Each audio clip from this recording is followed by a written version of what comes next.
Peace, peace and Black Power family. You have entered into another Queen's Roundtable at flynubianqueen.com, the network for melanated women like you. Welcome, come on in. Make sure you hit the like button. Make sure you hit the subscribe button. Make sure you text the word Queens to 31996. We have the beautiful Miss Tina Berry and Miss Mary Dean, and we have some things we need to talk about. First of all, did y'all see that photo of our sister Meg Thee Stallion's foot? She came out and she finally said that Tory Lanez shot her in the foot, and she explains exactly what her experience was and why it took her so long to come out about this. Then we've had some horrible news coming out of Sweetie Pies, a whole death plot, like over some insurance money. That's some crazy stuff. So we got to get into that, right? Yeah. And then, you know, I already went in earlier. I'll do a round two on this movie Cuties as opposed to why it needs to be banned. We're going to hear the perspectives from our sister Mary and our sister Tina. So welcome, Queens. Welcome into the Queens Roundtable. Hi, thank you for having us. This is our Queens Roundtable. Thank y'all for having me. Thank you. So glad to be here with you ladies on this fine Friday. Yes, yes. So listen, where should we start? I want to start with Megan Thee Stallion because we were listening to that a few seconds ago, and I want you to play that clip a bit because man, that touched my heart on this Friday. Yes, absolutely. It finally comes out about Tory Lanez shooting her, who shot her in the foot, which, you know, I think she probably took too long. She took too long to come out with that. She waited till she was completely victimized. I mean, she was victimized. It was bad enough to be shot, right? But she waited and preserved his character, preserved his, you know, his good name, and didn't want to drag him through the mud. And his whole camp dragged her through the mud to try to clear his name. So she goes into detail. Yes, so I have it pulled up here. I'm going to play the audio of this. But before I do that, I want to make sure that you all come into the Queen's Roundtable. Please make sure you hit the like button, especially, and share this broadcast because we're going to talk about what's happening in the world of entertainment as it pertains to Black women with some really, really intelligent Black perspectives. So you don't want to miss it. Share it with your friends and family. Also, make sure that you check out our shop at shopfnq.com. That's shopfnq.com. Also, check out our programming at flynubianbusiness.com and flynubianmoney.com. All right, before we play this clip, though, we are going to cite the copyright disclaimer under Section 107 of the Copyright Act of 1976. Allowance is made for fair use for purposes such as criticism, comment, news reporting, teaching, scholarship, and research. Fair use is a use permitted by copyright statute that might otherwise be infringing. Nonprofit, educational, or personal use tips the balance in favor of fair use. So we have to make sure we put that out there because the purpose of us playing this audio from Meg Thee Stallion is to, first of all, listen to what she has to say. Listen to what she has to say and why it took her so long, according to her, to come out about this. But then also, there's some lessons that need to be learned that we can learn from this because this kind of hit home as we were listening to this audio, planning for it before we came in. So this is what I'm going to do. I'm going to make sure I try to maximize this. And I'm going to mute my audio over here, but the other audio is going to be up.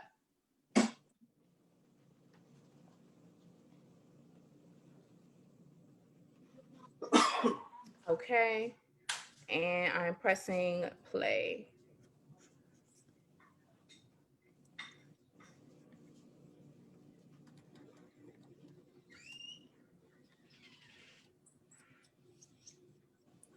This just cool woman. Like, I don't be f***ing with nobody. I don't do nothing to nobody.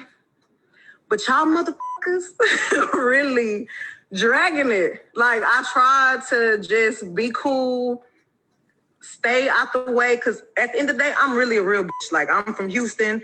I'm from the motherfucking South Side. It ain't like let me go run and tell my business to the motherfucking internet. Let me go run and tell my business to the police. Like, you know what I'm saying? I ain't never been that type of person. Like, but I'm not gonna let y'all keep playing in my face. And I'm not gonna let this nigga keep playing in my face either. So, since y'all hoes so worried about it, yes, this nigga Tory shot me. You shot me. and you got your publicists and your people going to these blogs lying and stop lying. Why lie? I don't understand. I tried to keep the situation off the internet, but you dragging it. You really fucking dragging it. Motherfuckers talking about I hit this nigga. I never hit you. Motherfuckers was like, oh, she mad because he was trying to fuck with Kylie. No, I wasn't. Like, you dry shot me. Like, everybody in the car, it's only 4 motherfuckers in the car. Me, you, my homegirl, and your security.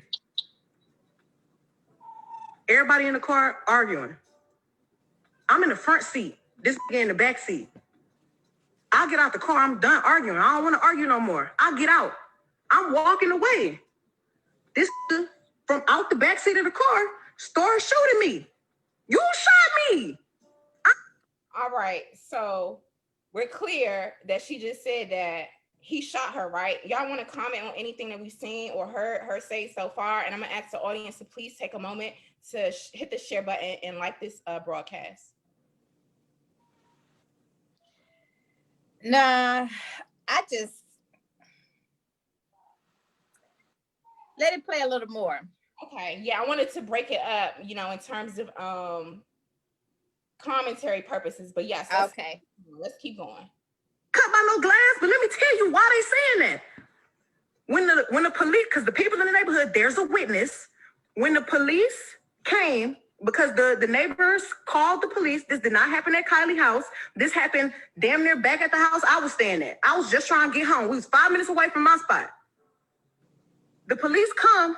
I'm scared. All this shit going on with the police is shooting motherfuckers for anything. The police was literally killing black people for no motherfucking reason. Soon as the police tell us all get out the motherfucking car, the police is really aggressive. You think I'm about to tell the police that we, niggas, us black people, got a gun in the car? You want me to tell the laws that we got a gun in the car so they can shoot all of us up? I'm scared. It's a fucking helicopter over us and some more shit. Why the fuck would I tell the laws somebody got a gun in this car and this nigga shot me? So I can get shot, you can get shot, she can get shot, he can get shot. I didn't tell the police what happened immediately right then because I didn't want to die.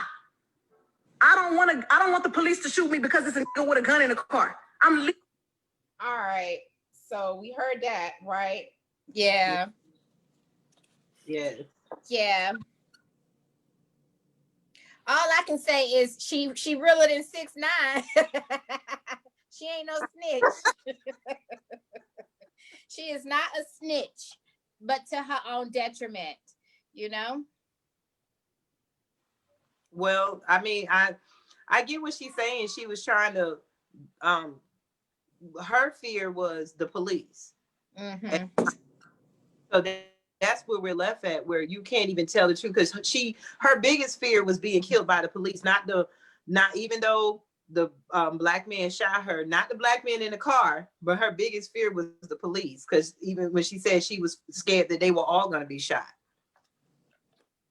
So I can totally understand where she was coming from with that. And that's just that's a whole nother conversation, but look at what we have to deal with.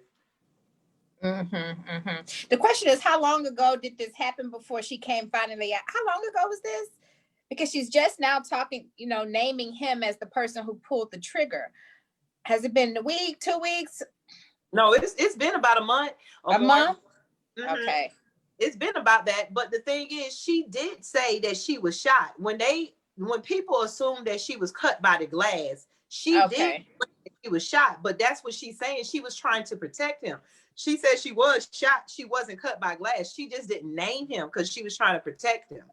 Well, she was basically doing him a favor because she knows what we have to deal with as black people and what he has to deal with. Even though she was shot, and most of the time as black women, we always taking the burden. Even though she was shot, she still took the burden because she was looking at, like she said, he could have went to jail, prison, you know, all of that. But whatever happened, I guess she's telling it now because she's saying his publicist or him or whoever keeps accusing her of lying. They're further victimizing her. They're victimizing her twice. And so that's, you know, so the question is, he should have went to jail.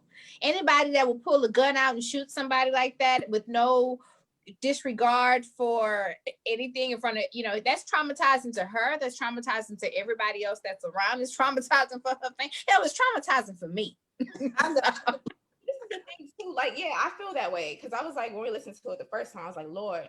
But I forgot who was telling, you know, who's speaking. It doesn't matter to me that this woman is Meg Thee Stallion, the rapper, or whatever. I hear a Black woman telling her story about how, where her pain was, and then also like how she got shot in her foot and how people didn't believe her, and like all of this drama surrounding her.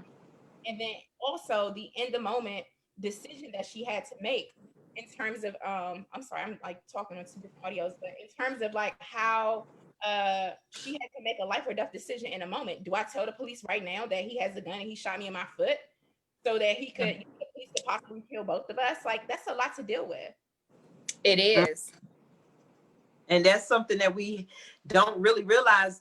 That right there, that whole shows what we deal with as Black women. Black women. We're never the victim. We're always, it's always something. She couldn't even be a victim. You could see, like she said, her foot was obviously bleeding when she got out the car, because I seen the video. I seen it from the video, yeah. I mean, but so somehow it's the Black woman fault. You know? I see the picture of her foot. Let me find that photo, y'all. And as we're doing that, we're going to welcome you into our Queens Roundtable. Thank you for coming in. You are right here at flytobeingqueen.com, the network for melanated women like you. I want to share my screen one more again. Hold on, let me do it this way.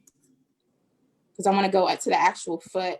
Her foot was just looking terrible. I was like, it did look nasty. I feel bad for her, you know?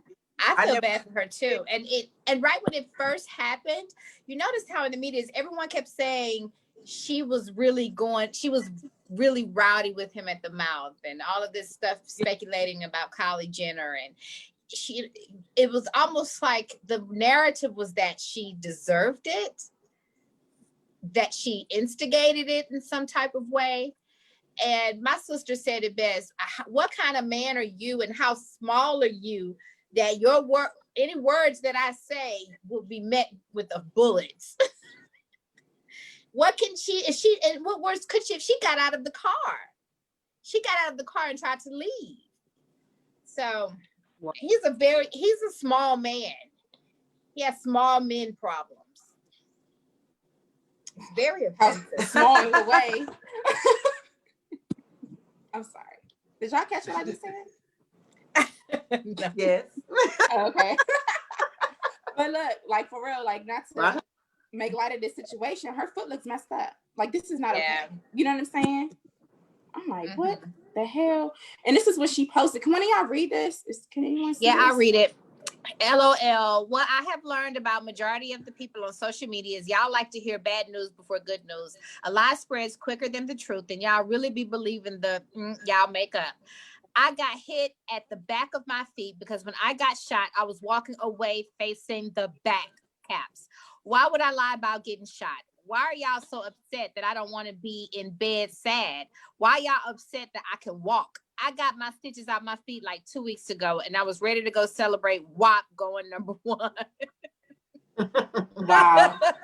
I usually don't address internet beep bop bop, but y'all people are so sick. God was really watching over me, and I'm healing so well. Sorry, I'm not as sad and miserable as a lot of y'all, but I'm gonna keep being Megan the Stallion. Okay. You know, that's what is so interesting, right? She gets shot, then she goes and the video drops. So obviously it had been shot, or the video had already been shot, but the video drops right after all of this controversy. And they have Kylie Jenner coming down. I heard someone else say Kylie Jenner was her best friend. So we never really got the whole backstory on the beef between her, Kylie Jenner, and Tory. Like what is going on with that little triangle. But, WAP comes out and everyone is, extremely, hate it, extremely love it. no one is really quite indifferent. You know, everybody is on one side or the other. And then, you know, for her to have this kind of backlash with, you know, she's celebrating God. She said, God must have really been watching over me. Why is it that we call on God in adversity? You weren't thinking about God when you was recording WAP. You know, you weren't thinking about you being disrespected. Like further in the clip, she goes on and on in detail about, you know, why am I like this? Why no one believe me? Why this? Why that? But the reason why is that's why we hate these images in WAP. That's why we hate that stuff, because that's what makes it hard for Black women to be respected, for Black women to be put up on a pedestal when we take all our clothes off and degrade ourselves so low. Exactly. I was seeing it. Yeah, go ahead, Tina. I was going to say, whenever y'all ready, just let me know and I can finish playing the rest of the audio. I was waiting for you to press because it's going to work what Mary is saying. Okay, cool. Did I pay a helicopter to come over me and record my feet leaking blood? No. How the fuck I'm gonna fake that? I didn't tell the police nothing because I didn't want us to get in no more trouble than what we was already about to get in. I get to the motherfucking hospital, the police being so rude to me. Well, what's going on? Like, da-da-da-da, you're being detained, da-da-da. Ma'am, I'm being detained, I'm leaking. But I'm still not saying what happened. Crazy. The motherfucking doctor, the police finally let me go. I ain't go to jail. Them 3 motherfuckers went to jail. I get to the hospital, the doctors do x-rays on my feet. Oh, ma'am, you got bullets in your feet, got bullet fragments in your other foot. I'm thinking the doctors is the police, so I'm still trying not to tell them, like, no, I didn't know I got you know what I'm saying? I'm scared. Like, I've never been shot before. I don't have to lie about that. Why would I lie? You want me to be a bad person so bad, and y'all motherfuckers want to believe the lie before you believe the truth. Stop trying to come on the internet acting like a Black woman, a grown Black woman, really got any reason to be lying on another grown Black man when all the shit up going on in the world right now. If you really want to tell the motherfucking truth, I've tried to save this nigga. Even though he shot me, I tried to spare him. And y'all motherfuckers is not sparing me. That's crazy. That's up. I go through so much shit on a daily basis anyway, then to have to get on the motherfucking internet when I'm just trying to make my music, do my shit, pop my shit, like the bitch I always been. And I'm trying to save niggas. And y'all on the internet talking about, oh, you ain't get shot, we you this, oh, free tour. That nigga not in jail. He not in jail because I didn't tell the laws what happened as soon as it happened, and I should have. I'm smart. I didn't have to spare that nigga. I don't have to spare nobody, but I did. And I'm done. Y'all asking where people at? Why ain't nobody saying nothing? Ask them why they not saying nothing. I haven't talked to the same people. Y'all worry about where they at. I don't lie. I don't have to lie. Ask that nigga why he not saying nothing. What the fuck he gonna get on here and say? Yeah, I shot her. Why? Tell him why you shot me. No reason. Stop fucking lying on me. Stop fucking acting like Black women is the motherfucking problem. Stop acting like Black women is aggressive when all they be doing is speaking the motherfucking facts and you motherfuckers can't handle it. Stop spreading lies. Stop getting on the internet acting like this your motherfucking diary. Stop lying on people. Truth motherfucking is, bitch, you shot me. You scared to come tell everybody that you fucking shot me, and you got your whole fucking team on the internet lying, trying to cover your motherfucking ass. And I'm tired of it. Stop doing that shit. Stop dragging me, and y'all motherfuckers don't even know what really motherfucking happened. Y'all wasn't there. Y'all motherfuckers be so quick. Oh, but bitch, dry snitch. Oh, da-da-da. Who? You talk more than bitches do. You go tell on other people quicker than a bitch will. So don't ever play in my face like I'm wrong. Y'all niggas don't know no code. Y'all niggas don't know no loyalty. I don't even know where half you motherfuckers be from on the internet. All right. I could pause it here and then Okay. Tina or Mary, somebody jump in. All I got to say is this, you know, to You can't have it both ways.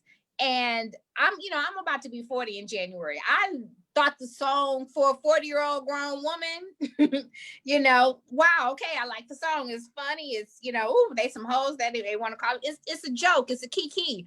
But for something to, for it to go viral, for it to be so mainstream, and for that to be the image that people take of Black women, well, this is why. This is why we don't like that image. This is why we don't like that song. This is why. Because we fight so hard to be respected. We fight so hard to be protected. And, people don't really want to protect hoes. Yeah. I mean, granted, there is this new trend in the industry for people to seem to be marrying strippers these days. But I don't care what nobody say. A man would never cherish a woman, that kind of woman. You can't really build that kind of home with that kind of woman. Look at, what's his name? Kylie Jenner brother and Black China. You can't never turn a hoe into a housewife. So, you can't have it both ways. You can't be on the TV talking about you're a hoe and you've degraded yourself to the lowest denominator and then want somebody to respect and care about you. We have to put ourselves on that pedestal. And when you talk about putting ourselves on that pedestal, excuse me, not just in the, the hoes in his house and all of that kind of stuff.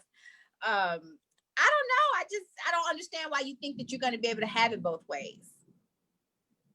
I don't understand why there was even such a debate that the song was wrong.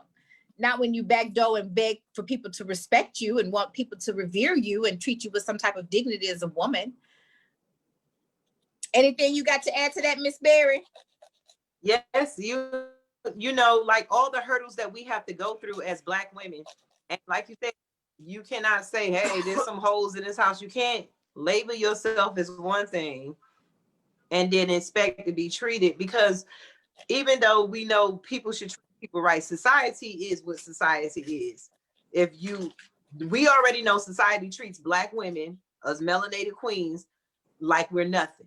And then when you add that to the songs and degrading our own selves to the pot, it just makes it worse on us.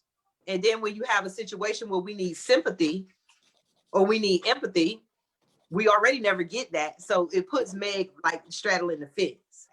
Right. It does. Doesn't sound like she too happy to be that hoe, right? Yeah, I feel and I mean, she should be. I know she's an entertainer and stuff, but I feel sorry for her, and I will hope that she will see the big picture too, because obviously, if she's getting upset about things that people are saying off the internet, those are things that people are saying, right? How can you not see the difference what you're saying about yourself in a song? Like, if you're degrading yourself in a song, like we're saying, you just can't have it both ways. I hate that it happened, and I know what she come through as a Black queen, as a Black woman. We're always protecting everybody but ourselves. And so when she came out, she was still protecting him, even though he had basically almost tried to kill her, because the bullet could have went anywhere. Luckily, it was in her foot. So I just think that, she should really, if you like the song saying woman empowerment, like I said, with her telling, it could have been a woman empowerment moment with her saying, hey, yes, you shot me. I guess that's the way she's trying to make it seem. And she's trying to be empowered by saying that she did not tell on him or snitch or whatever. And then, like I said, it all goes out the window when you listen to WAP, because you can't say that you can't call yourself a queen and then call yourself a hoe at the same time. So, right. I mean, it gives society mixed messages. Yeah, it does. But also, listen, she said she didn't snitch on him, or she didn't write him out at first, but you're doing it now, right? Like, you just did it now on your social media, and now this is the topic of conversation. And I have questions about that from a legal standpoint. Sister Mary, you're a lawyer. Like, what implications does that have? Can they retroactively, now can they go back and charge him for this because she came out and said it? Like, how does this work? Well, I'm not really a criminal law expert. Let me give you that caveat. But from what I do know, usually they'll arrest someone in the commission of a crime. And if you don't really catch them in the commission of the crimes, sometimes, I mean, they'll build a case, and it really depends on the DA if they want to pick it up and make it a case or not and press charges. I don't know. I think that they could, though. I think that they could, because, you know, you still have her as a witness. You still have the incident, you still have the gun, you still have the bullet, you know, that's a whole case. That's a whole case that can be built against him. That makes sense. And I want to say, isn't it a case? Isn't it charges? Aren't they looking at him? Mm-hmm. They are looking at him now. They're looking to add more charges. Yeah. It came out from what I seen. Find inside a dwelling at 10 years. And it's just a stupid situation. I agree. I'm gonna press play again, y'all. And also, I want to make sure that you all know that this broadcast is from this live video came from YouTube, from the impressive page, Impressive. Mm-hmm. Impressive YouTube page. Yeah. All right, so here we go. Stop playing with me and don't play in my face no more. Okay. And that was that. So that was Meg. All right. So that happened. That happened, y'all. Everyone, take a moment to make sure you like and share this broadcast. You're on the Queen's Roundtable right now. I don't even know what to say. That was just like a whole lot. There's so many issues there to unpack, but I know our queens, Tina Berry and Mary, are hitting it. You know, they're able to articulate in this moment where I'm just like overwhelmed with, you know, observing the amount of dysfunction in this situation. Mm-hmm. Right. It's sad, really, when you think about it. And then what makes it even worse is, I think it was worse when the WAP came out after the fact, and you got all this Kylie Jenner speculation and all of this going on, and now she's in their video walking around like she the HNIC, and she's not even an N. I'm done. I'm so done. All right, so what else we got going on? It's just a lot of stories. But piggybacking that, then they turn around and giving away $2 million in their Twitter, right? Cardi B and Megan Thee Stallion $1 million in their Cash App via Twitter to their fans. Yeah, I think they were giving they said they're going to give away up to $1 million or something to the WAP followers. Here we go. It's right here. To the WAP followers. All right, I think the WAP fans or something, they said. They just really pushing WAP, huh? Yeah, they trying to make it what it's not, you know. You keep trying to dress this elephant in the room up. And we still see a big old elephant. Y'all are going in. So this article right here is from, where we at? Rolling Out, and it says Cardi B and Meg Thee Stallion give away $1 million via Twitter, right? Just really quickly, it says Cardi B and Meg Thee Stallion are giving away $1 million via Twitter. The WAP singers have partnered with Cash App to celebrate all the powerful women out there with the cash giveaway on social media. Megan tweeted, "To everyone supporting hashtag WAP, we see you. We're partnering with Twitter and Cash App to celebrate all the wonderful women out there by giving away a total of $1 million. Lord, I'm just not going to rip my locks out right now, but I'm going to continue reading it, y'all. And I'm going to need y'all to hit the like button and share this broadcast. Subscribe to FindingBeingQueen.com. It says, to everyone supporting WAP, we see you. We're partnering with Twitter and Cash App to celebrate all the wonderful women out there by giving away a total of $1 million. How can some money help you or a woman you know right now? Drop your cash tag and use hashtag WAPPARTY, which is hashtag WAP Party." And then Cardi wrote, "Y'all make WAP amazing. We're partnering with Twitter and Cash App to give away a total of $1 million to celebrate all you powerful women out there. Tell us why you or a woman you know can use a piece of money. Drop your cash tag and use hashtag WAP Party." Do y'all see the stupid look on my face right now? So now they're paying the HOs for support. They are really supporting this selling yourself narrative. You know, I'm disgusted with America. I'm disgusted with the state of the world right now. I'm disgusted with us continuing to be pawns for their agenda and for their system. And I don't understand why we never get on code and unite or have standards and say, I'm not going to do that. And I think it's a wonderful segue into our next topic, cuties, because that just makes me so mad. I mean, where is the world coming to? You know, it's the spillover. It's like the agenda is so right in our faces. Them promoting, you know, over hypersexualization in grown women, and now we're seeing it where they're promoting over hypersexualization in little girls under the age of 10. These little girls ain't even hit the double digits yet. Yep. Right? Netflix dropping this new movie. It's a movie, not a documentary, right?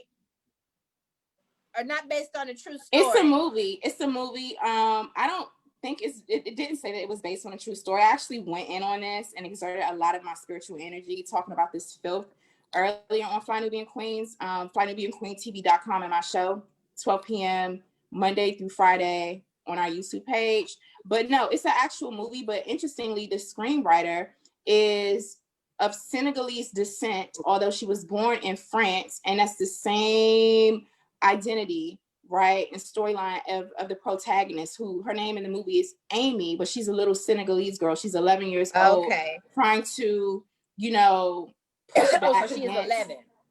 She's 11, trying to push back against the traditional Muslim and Senegalese customs and religion, you know, her family structure and her culture, to assimilate into this new twerk culture in France, and, you know, joins this little twerk team. So one of y'all want to continue talking about this one? I mean, also, it's an actual almost twerk team. Yeah, it's like dance, these little dance troops, but they was just twerking. They was twerking. And I hated it, and every second of it. And it was just a trailer. So this movie's supposed to drop next month. But there are petitions and everything going around. But the thing is that Netflix did not apologize for the film. The film won an award at the Sundance Film Festival, by the way, okay? What? This is a French film. Yes, it won an award. And Netflix was just going to put it on their platform. But the way that they marketed it, they used one of the scenes where the little girls were dancing on stage in a competition in some really sexually suggestive poses. I don't feel comfortable even showing, you know, that image, that poster that Netflix was using to promote this. Now, the Senegalese French woman who actually wrote the screenplay is highly problematic. You know, she directed this whole thing, but the marketer, the chief of marketing over at Netflix is another woman of African descent. And I believe she's of Ghanaian heritage, like from the country of Ghana. But this was a Black woman who decided to use that image from the film itself. They screenshotted it, put it on a poster, and these little girls, like, one had had her legs wide open, the other one was on all fours with her butt sticking out, and they were like, I was like, what is going on here? That's where they're dressed in blue, right? Yeah. It's still on. I mean, you Google the name of the show and just click images, it pops up. Like, they're not even trying to hide it. They're not trying to hide it because they're catering to the pedophiles. You know, most of the time over there with African girls, most of the men from Europe go over there because there are no rules and laws in place. Like, the thing about America, the only good thing about America is that they have rules in place, even though they only apply them to us most of the time. You got rules in place, you know, and so over there, they get away with everything. And France is one of the countries, you know, that basically was still getting slave taxes from Africa. So when you look at it, most Black people all over, we're selling ourselves because we know this is what the mainstream pedophile media like. You know, these people like to see Black women and little kids because it's their imagination. We're not catering to us. We're not catering to our children. We know that they know that sex sells. And just like we were saying about WAP, just like they're putting $1 million behind this ratchet song.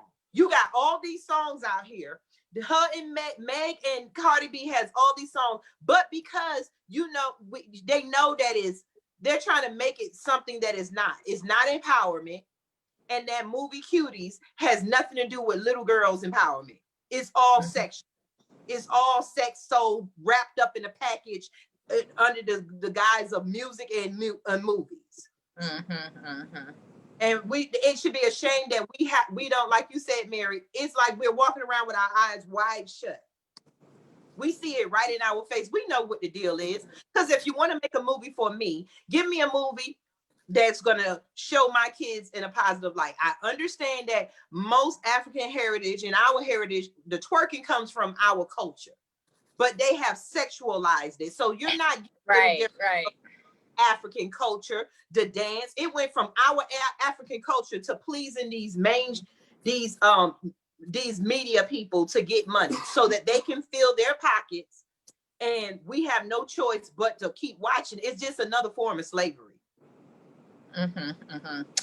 Mind control and brainwashing. Yes. Which is, you feel like that is the agenda. That is the agenda for WAP. At least the only thing I would say about Megan Thee Stallion and Cardi B is at least they good and grown. They are grown women. But to see these innocent little girls being portrayed in this way, and even the name of the show, from my mind, is troubling to me. Cuties. Yeah. What are you trying to say? Exactly. It's Cuties? not saying it's not. If I heard the movie Cuties, what the heck am I going to think about? Right. And for a disclaimer, y'all, just this image is actually in this article, so I didn't necessarily intend to show it, but it's here. I'm citing this article. I'm not, we're not showing this on Finding Being Queen for the purposes of any perversion or whatever. It's just here. All right. And parents out there, scroll up, Jay. Let them see it. They need to be aware of what the hell we're talking about in terms of this damn agenda, okay? Stop this white supremacist agenda with sexualizing our kids for their own pleasure. This has been going on damn slavery. And the reason why I say show it and that we need to get mad, because I will say I'm very proud. I was very proud to learn that the backlash that picture caught with the mainstream, with the average American people, that they complained so much that they got them to change the cover. And so now you got the one I think they're showing with just the girls, where they look like 6-year-old little girls. They look like little girls in the other one. But this one right here, that is troubling. That is troubling. On all fours, legs spread eagle. Look at the other little girl in the back. They should be learning something and not about how to shake your bum bum.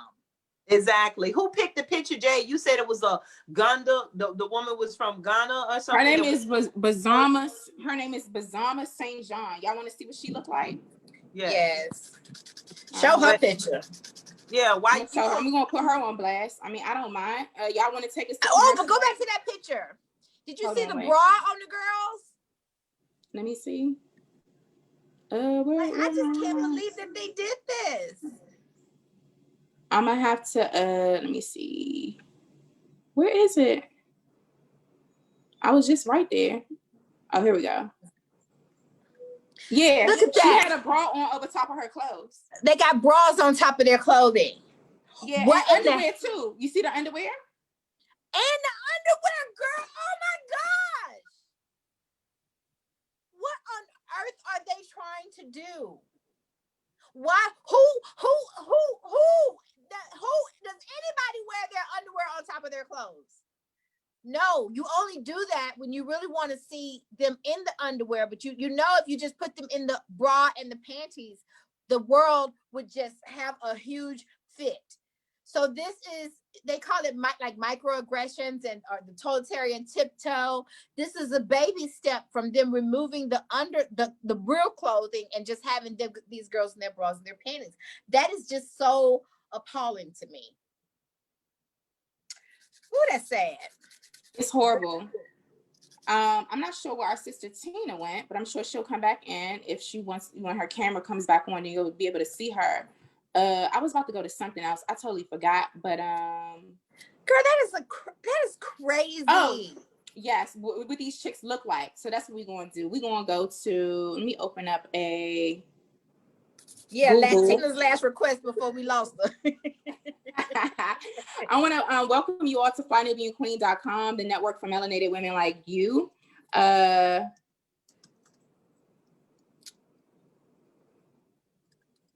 me see. Boz, B-O-Z. I think it was Bozoma. I think that's her name. Bozoma. This is her. This is Miss Bozoma, honey. Chief marketing. She's gorgeous. She is gorgeous. She's a beautiful Chief marketing Black person over at Netflix. This Black woman is in charge of marketing over at Netflix. Okay. She is the one who signed off on this damn poster, making it out there. That disgusting poster that we just saw with these little babies on it. Let's call them what they are. They babies. Yes, all right. Babies. Bending over, spread eagle, all of that. Nah, we ain't doing that. We ain't doing that. But this is her. Netflix has appointed Bozoma Boz St. John to be its new chief marketing officer. Oh, she's new? When did they appoint her? So this article, I'm looking into because at one time, June 30th, 2020. And she thought she was going to use, in my opinion, these are my opinions, maybe she thought she was going to use these little girls, you know, and these pedophilia type, as pedophilia magnets to get her come up and over there on Netflix. But I find this to be really, really crazy and disgusting. Netflix has appointed Bozoma Boz St. John to be its new chief marketing officer. She leaves Endeavor, where she has served as CMO since 2018. Jackie Lee Joe, who held the position, is leaving the company. But yeah, this is her. That's her right there. All right. So that's what she looked like. So we have Black women in positions of power, abusing their positions of power to feed into all types of anti-Black agendas that put our children at risk. Okay. All of this stuff with pedophilia and sexualizing these children, it sets the stage and the environment for things like human trafficking, sexual harassment, predatory behavior, rape, sexual assault, abuse, kidnapping, all of it. Yes, they do it, I believe, because it's like now the world is ran by money. And once they got money out there, all our standards, everything went out the window, even our common sense. And so now then they put us as a Black race, we have been so put at the bottom of the totem pole that we'll do anything to climb to the top. And now when you got queens selling out your own children, you know it's a problem, because the whole point is for the money. And we're doing it for the money, not understanding that we're selling our people out. We're selling our dignity, just like the WAP, just like this. It's just the same thing. It just, when money makes it okay to be wrong, it's ridiculous now. And we need to stop. We have to come to a point where our standards is worth more than money. Right. There's some things money can't buy. Exactly. And it takes us as the queens first. Just like with Meg Thee Stallion and with WAP, it takes Black women not always have to me, there's not an empowerment song. We have to have Black women that really want to empower. We just like the lady with the movie and the picture. You have to have Black women that is going to do the right thing and say no, not because of the money. Then you won't have them throwing money at us and knowing that we're going to take the bait to basically lower our standards for their entertainment and for their little crumbs. Because at the end of the day, we live with the damages to our race. Amen. And here's the thing, that's why we do what we do here on Fly Nubian Queen Network, the network for melanated people like you. That's how we do. And we are not, I'm so happy to be here on this empowerment page with you beautiful women, because we're not the kind of people that will sell ourselves out, right? Exactly. We're not because, like they say, all skin folk ain't kin folk. Because, and as we are, as Black people starting to now move into spaces that we normally were denied, right? We're starting to move into these spaces and acquire this kind of power. Who's getting the power? Is it the ones that are going to play their game, or is the ones that are coming in saying this is how the game will be played? When we get in those positions, we have to recognize our own power and start to set the trend and the tone, as opposed to being consistently told what to do. Because then you might as well not be there. Exactly.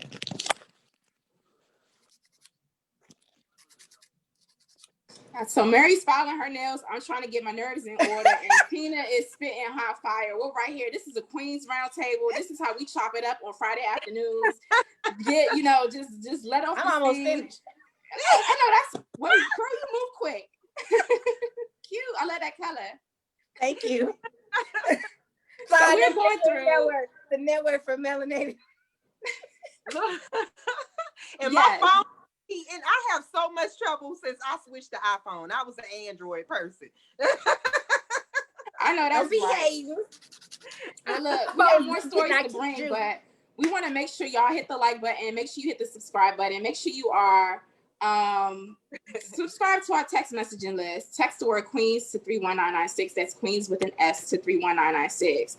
Now, this is a local news media Memphis channel, local ABC 24, and our sister Tina Berry is going to get us started off on this and tell us what is the tea, what is going on with this whole sweetie pies thing. Like, I'm gonna just go ahead on mute and just listen to y'all spit hot fire as everybody else shares this broadcast. Oh, play that clip. I want to play with that clip. That's the stripper. Yes, this is a news media. Okay, so I'm gonna mute over here. I'm working on two devices, so y'all go ahead and start talking. I'll play the clip. Okay, show the murderer. He should be ashamed of himself. I am so disappointed with him. Yeah, me too. I don't see it as well. While I'm eating my icy, I used to watch sweetie pies all the time. Now Robbie is his mom. Robbie used to be a backup singer for Ike and Tina Turner. Oh, money. So I know she came on Oprah and all that stuff, and I was going to visit that restaurant. So her son, I think one son was killed or something, if I'm not mistaken. I don't know, but I know Tim. And if you watched it, if you a mom and you got your one son that's always by your side. Tim went to prison before, but he was always by his mom's side when I seen it, like always open up the restaurants and everything. And she tried to do like most of us do, start a family business. Black melanated family business. Most of everybody they hired. So she hired her nephew. Her nephew had trouble. His name was Andre. And had her other nephews on there. So it's a family business. The whole time they're filming it, Andre was changing his life. And she was giving him chances and stuff. You know how our young kings mess up a lot. Sad part about it, that boy worked so hard. And you watch the show. I think he used to be like running the streets and stuff at one point, and then he ended up trying to change his life, got his high school diploma, graduated. The whole time the murderer, his uncle, cheering him on with him the whole time, plotting his own murder. Now that is just something I just can't even imagine. You know, and the guy right after he graduated, he was moving in with another cousin. So either which way, when they did the shooting, it was, you would think because of his background, it was just a random, like they always do us, is a random shooting. Black people in the bad neighborhoods, you get shot, or you used to hang with bad people. So, you know, and it's a shame that Tim, being a Black man, used that scenario. But what I'm tripping on is the whole time he was filming a reality show, you were plotting to murder your own nephew. And he plotted the murder with the stripper. And now to come to find out, the guy who was the insurance agent, he was a producer for Nellyville. And so now he's the guy who sold him the insurance policy? Yes. Okay. From what I understand, because when he was trying to get the insurance policy on his own nephew, he had to lie about his income and history and employment, different stuff like that. But he actually got the stripper, and while he's doing this show, you get the stripper and all this. They had it set up, and then when he got killed on the show, he's there with his mom, consoling his own mom and all that, knowing the whole time, man, you did it. What kind of mess is this? Not trying to be funny, black folks, we don't do this. You know, your own nephew. I just can't wrap my head around it, because when you know, you can hear about stories, but it's different when you're watching a darn show.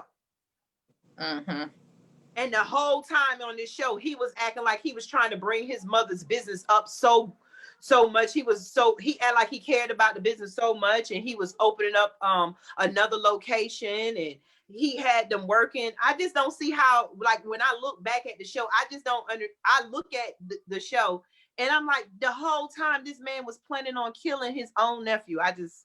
It's shocking to me. That's crazy. I am gonna play this clip because I do want to know about this woman who was a stripper in Memphis.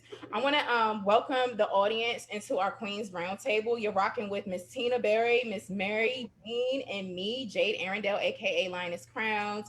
And we want to remind you to make sure you please text the word Queens to 31996. That's Queens to 31996. Also, check out our shop at shopfnq.com. That's shopfnq.com. Support our brand, Buy Black. We got cute stuff over there, okay? So support us over there. And also make sure you're subscribed to us on YouTube, Facebook, and iTunes with Fly New Being Queen. All right, so before I show this clip, because it did come from the news, local News 24 out of Memphis, ABC News, I'm going to read again the copyright disclaimer under Section 107 of the Copyright Act of 1976. Allowance is made for fair use for purposes such as criticism, comment, news reporting, teaching, scholarship, and research. Fair use is a use permitted by copyright statute that might otherwise be infringing. Nonprofit, educational, or personal use tips the balance in favor of fair use. All right, so let's get with it. Let's get to it. Let's see what's going on here. Yes, let's see about this. Tim's just a murderer. All right, it's press and play.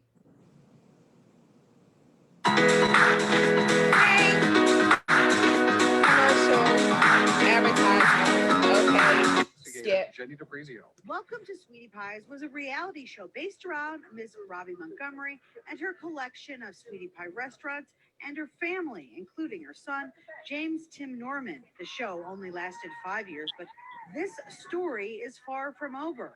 Memphian Terica Ellis and reality show star Tim Norman are charged with conspiring to kill Norman's 21-year-old nephew, Andre Montgomery, in 2016, St. Louis, Missouri. Ellis was booked into the DeSoto County Jail Monday and held for the feds. According to the federal indictment, Norman obtained a $450,000 life insurance policy on his nephew in 2014. Norman was the sole beneficiary. The indictment says in 2016, in the days leading up to Montgomery's murder, Ellis told Montgomery she was coming to St. Louis. She used a prepaid phone to alert Norman of his location, and when she was there, Norman was killed. After the murder, Ellis returned to Memphis and days later deposited $9,000 into multiple bank accounts. Ellis has previous misdemeanor convictions from the mid-2000s, one a drug offense, the other for indecent exposure. Court paperwork shows she was charged after local investigators said she was dancing nude at Pure Passion, the strip club where she worked. We don't know how Ellis, Montgomery, and Norman knew each other, but if you remember, in 2014, Sweetie Pies was in Memphis attempting to open a restaurant on Beale Street. That deal fell through. Ellis's father in Memphis had very little to say about his daughter's arrest. I'm not interested in never to make any comments on that right now.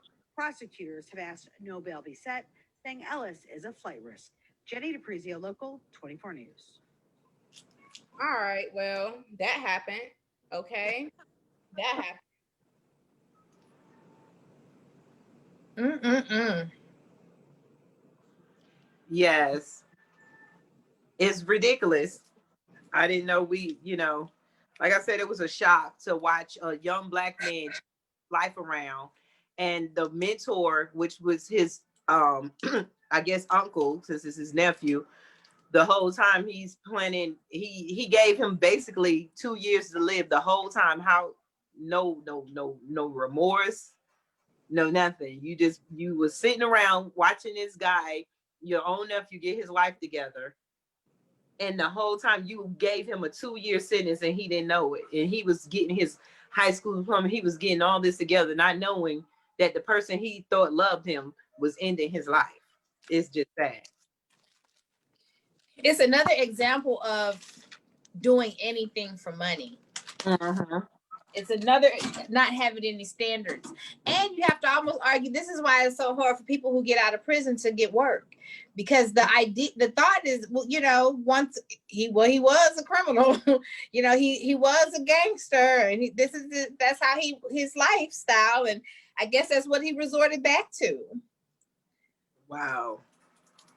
He didn't get his hands dirty though. Interestingly, dirty, but he got somebody else to just do the ultimate. Right. But guess what? Like, y'all saw that I'm looking that way because I'm like looking on 2 devices, but I'm gonna go ahead and share this page with Tim Norman's ex-girlfriend Jennifer Williams. Did y'all see that story? So let's go ahead and pull that up. This is it. So this is from the Madame Noir website, and it says Tim Norman's ex Jennifer Williams says karma got him after his murder for hire arrest. The truth always reveals itself. I'm like, damn, did she know he was crazy? Like, what? He did. She did. She said she feared for her life when she was with him. She was scared. She knew he had been to prison. So she was. And so now, and no one believed her at the time. People made light of it. And so now she's like, boop, boop, boop. I guess I was telling the truth back then. But she lucky because that could have been her. Like, if he could kill and do a plot, allegedly, right? His own nephew's life. His family member. You know, his own flesh and blood, then Lord knows what a man with that type of mindset and capability would do to a woman that he's in relationship with, that he has control over, that he has access to. So this is very, very dangerous, y'all. So any of the queens, sisters out there, young women, girls, whatever, if anyone is abusing you, if you find yourself in a compromising situation or relationship, please reach out to someone and tell someone, call a helpline. Okay, go to a domestic violence shelter, or, you know, find some brothers or somebody, some relatives, some old aunties, you know, let them know, because this is very, very, very dangerous. But you know what? If you, in the show, he had a fiance. He has a son. And the fiance, it was weird. She wouldn't, like the show was on for 5 years. So he had a fiance, and it was just something weird.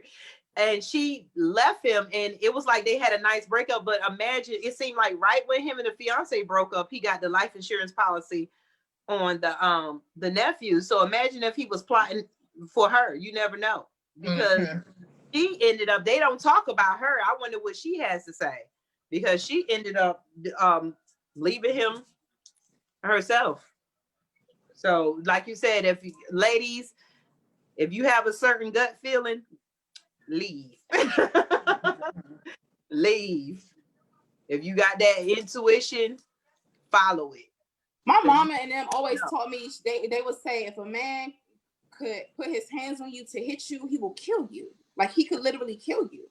You know, you have to take that very, very seriously. And that's why I get so worked up and amped up, as I should, about when our children are in danger, you know, with sexual trafficking, with adults, like predators and all that kind of stuff, or abuse. Like, all of these things are interconnected. The images that are projected out there about Black women and Black men are internalized by people within some people within our community and people outside of our community, and it puts us at risk. So we have a lot of work to do. We have a lot of healing to do. Spirituality is really important. I know, you know, Attorney Mary might want to say something about this, because you're always talking about the law of attraction, our thoughts becoming things, and our spirits.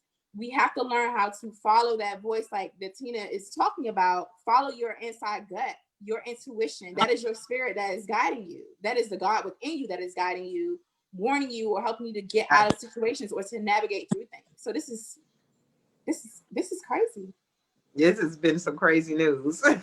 Yeah, 2020 has been a crazy year, honey. Kanye West running for president. Everything's going on this year.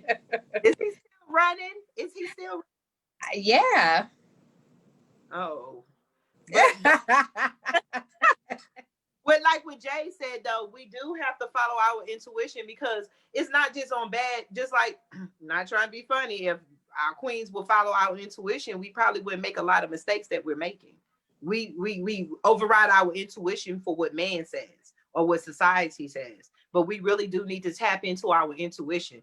And I know myself personally, I always say it's that first voice. People always say it's that something said or something told me I should have lit. That first voice is be leading you. So you have to, you know, when you start trusting your intuition, that first voice, you could make, I think, better decisions on a lot of stuff. Mm-hmm. That's what we learn to do. Trusting ourselves. Come through life, Coach Mary. Come through life, Coach Mary. What you about to say, sis? Well, you know what I thought of, and then I didn't want to say it because I was like, I don't want to place the blame on the women sometimes. And I know that I tend to do that a lot. I do a lot in situations, and mainly because of the law of attraction. And I take responsibility for everything that happens to me, including every bad relationship I ever been in. and understanding that is reflecting some part of me and giving me an opportunity to face some part of myself.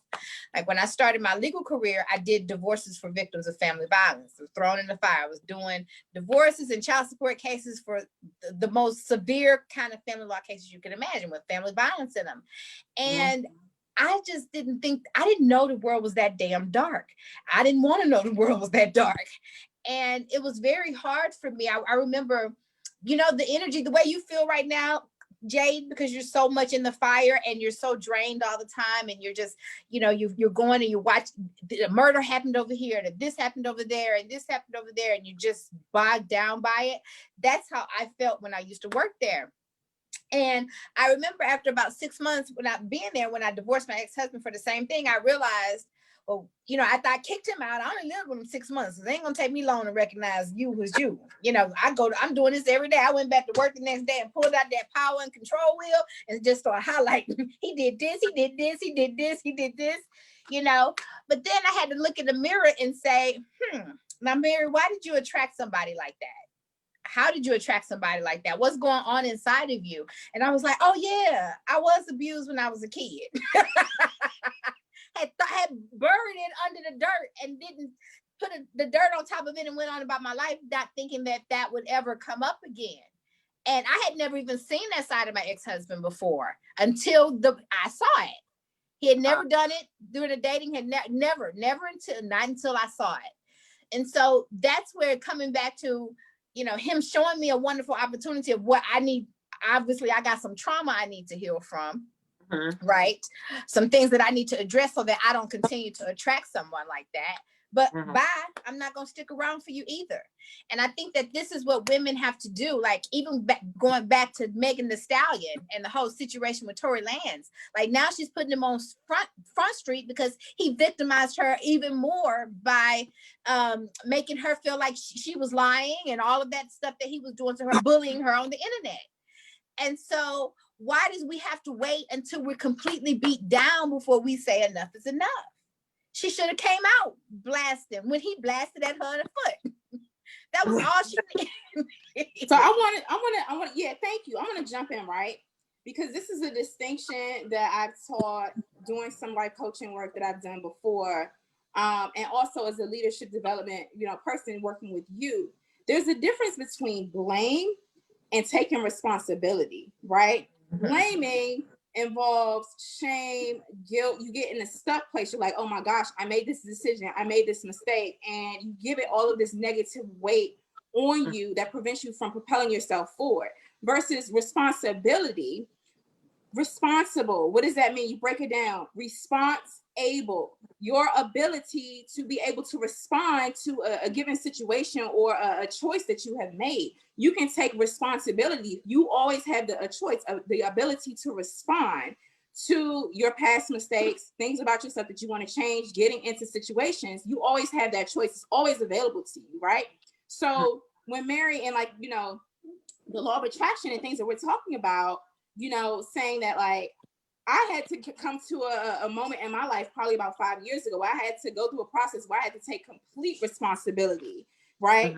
And it's still a work in progress, taking complete responsibility for decisions I've made and things I was not so proud of and the great things, you know, things that I celebrate in my life. but you have to take responsibility for all of it and know that you had a role in, you know, choices and things that have happened in your life. Now, does anyone deserve to get shot in the foot? No. Should anyone have their life taken by, for example, by their uncle? You know what I'm saying? No. Should anyone be abused, raped, or whatever because they wear sexually provocative clothing? In the case of children or anyone else, no, absolutely not. It's not the same thing. But when you want to get to a place in your life where you leave all of the weight behind, you want to really push forward and push through, you have to come to a place where you acknowledge, you know, everything that happens in your life, and then decide from there, what do you want to do next? Where do you want to go and push forward? But if you are blaming yourself or shaming yourself or other people, blaming victims, it creates that negative energy and that weight where we get stuck in life. And so what we're offering you in the Queen's Roundtable today on FlyNubianQueen.com, the network for melanated people like you, is to really for us to do some healing work. And that healing is hard, it's not easy, it's not pretty. You know what I'm saying? It doesn't always feel good, but it's necessary for us to be able to be responsible for the choices and things that we make. Well said, Jade.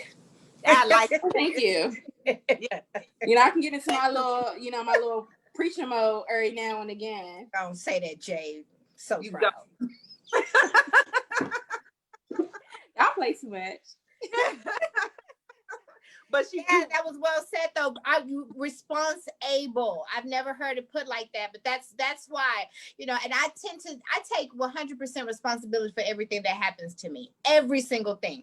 I don't care if I'm walking down the street and somebody attack me. I'm gonna be like, what the heck was I vibrating on that I brought this into my experience? Or what lesson is you trying to bring to me? Or what I understand that everything is really happening for me. But I take, you know, it's my fault. If you betray me, that's my fault. Because then maybe I can choose a better friend. I can choose a better business partner next time. Everything is my fault. So it takes a big person it takes a big person to be that humble about themselves. Yes. Yeah. I don't know everything my fault. I ain't got there yet, but well, I wouldn't say fault for me personally, but I would say I had a role in it. You know what I'm saying? Maybe I need to interrogate, okay, what was my role? But guess what? So on the other side of this, because we're talking about this through a very, very lens about like the negativity that manifests. If this law of attraction is true, it also works on the opposite side, which is like, yo, I am creating my life. I'm creating my own reality. If I don't feel like dealing with white folks today, guess what? I don't have to see them. I ain't got to work with them. I'm going to work for myself. I'm going to be an entrepreneur. I'm going to live the life of my dreams. I'm going to eat great food. I'm going to, all of it. Right. Exactly. Yep. That is everything is my fault is because I'm creating my entire existence. Period. So it's, you know, even if it's your, now I understand that you lied to me or you did something wrong or you stabbed me in the back, you wrong too now. I don't absolve you and you're wrong and I might punish you too. Don't get it twisted because my wrath is I got a wrath. So, you know, I get that too. But that may mean I need to cut you out of my life then. Right, that or you get to feel some wrath, a punishment, because I ain't the one, you know.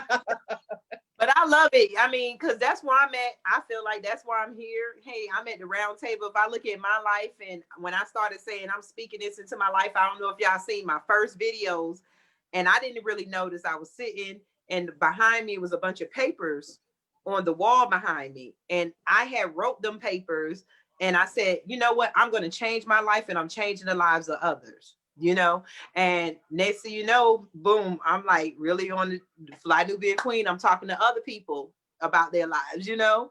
And then I started, you know, speaking. So I've been going down that road of the law of attraction. And then when I notice that things are happening or stuff is really getting crazy, I do take the time and like, okay, what lessons am I going to learn? Where's the universe taking me? What do I need to do? Where do I need to position myself, or do I need to sit myself down somewhere and meditate and you know, get me together? So like I'll give you an example of something from me that was not my fault, but was my fault. And it's an example I'll use is very dear to me. My brother, I talk about him all the time because I miss him like crazy because I don't talk to him no more. He's one person I had to cut out of my life for my own health and healing and sanity. But my brother was addicted to very harsh drugs for years.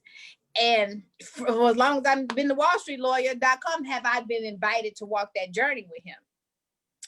And I did everything in my power to help him. And probably overhelped him. Right? You know, hindsight is 2020. There's some of that I'm helping him, I was enabling him too. And so a lot of my own hindsight, my drama, or the way that it affected me so badly would not have affected me so much had I had better boundaries in place. Right? If I had more boundaries around myself and I would maybe not have allowed him to take me all so far. Like I stopped talking to him when it was just like, I can't take no more. I got mud all in my hair, mud covered over me from here. I just said, I'm at the bottom of the barrel dirt. I just can't take no more. Right. But even though that was the brother God gave me, right? You know, like you gave him to me, you know, right? And I didn't, what did I do to deserve to have to walk this? I ain't even doing the damn drugs. So what do I get to have to deserve this? Right? No. But the truth be told, if once I learned better boundaries for myself, I didn't have to go through that anymore. You do what you can do, but that is not my child. God said, that's your brother. That ain't your child. So me not knowing my own boundaries and around my own fortress, I had to learn how to love myself more than I loved my brother, my quasi-child, because he ain't my child. Things that I had to learn and grow to be able to get to the place where I could push him away. You know, and so that's why I say it's always, you know, what can I do? Because I can't, the thing about it, the reason why I take that responsibility is because I can't change you. I can't change the circumstance. The only person I can control, that I got 100% control over in this entire world, is only me. That's it. Right. I can control when I get up, when I move, how I feel. That's all. That's it. And so me taking that kind of responsibility, then it's my fault because I need to move better. I need to move quicker. I need to be bigger. I need to be smarter. Because I can only change me. And as I change me, then I can change the world around me. If I can't change you and you're not in harmony with me, then you don't get to share my world. Lessons that I had to, that it took me 40 years to put myself first. Yeah. Because as a Black woman in the community, what they say, we love little boys and raise little girls.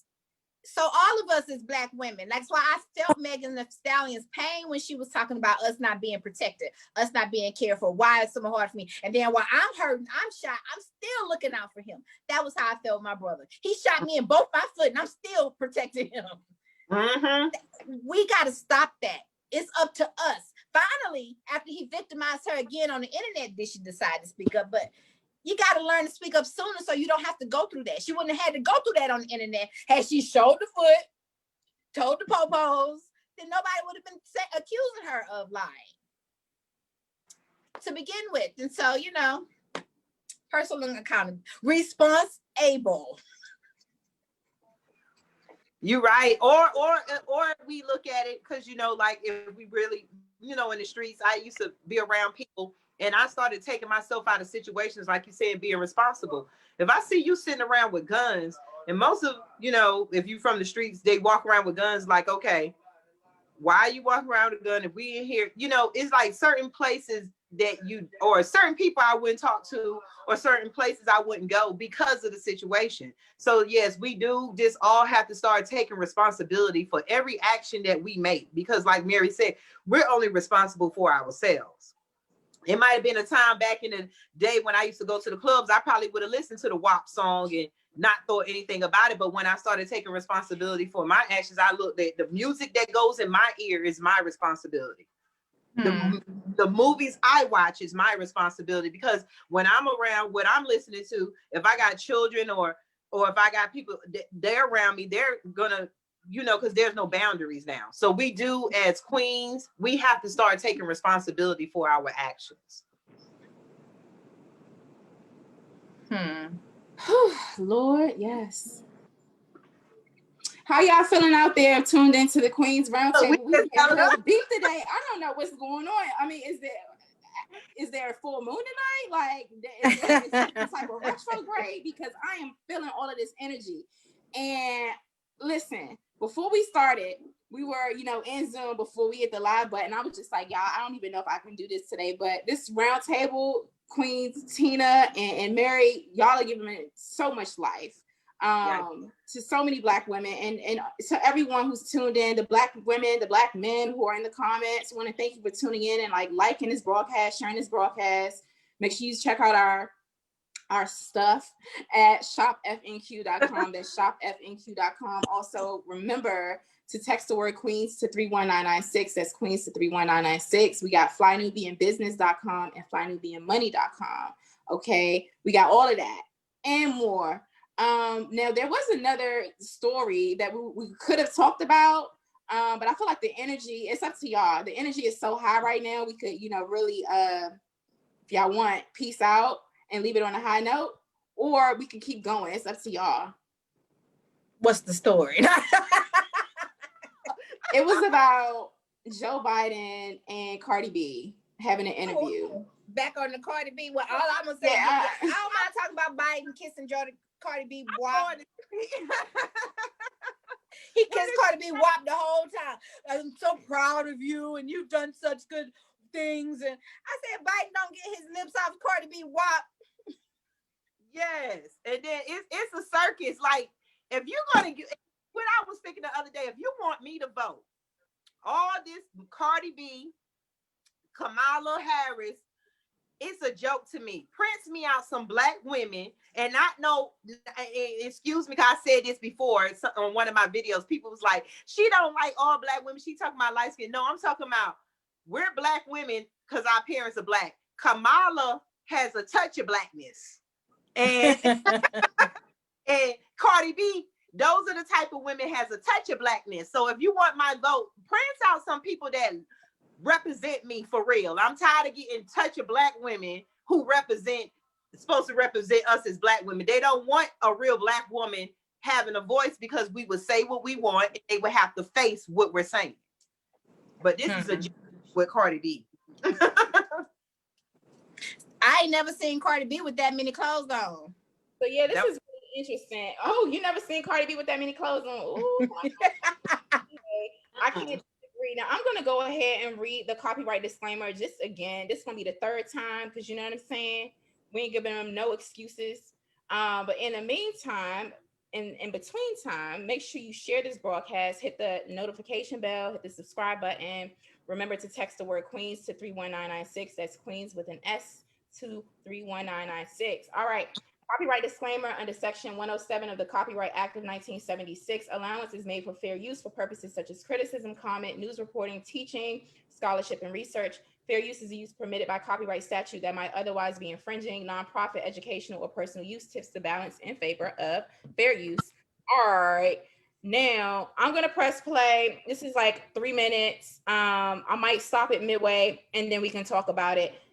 Thank y'all for hitting the like button and sharing this broadcast. You know the nickname she gave her father when she was growing up?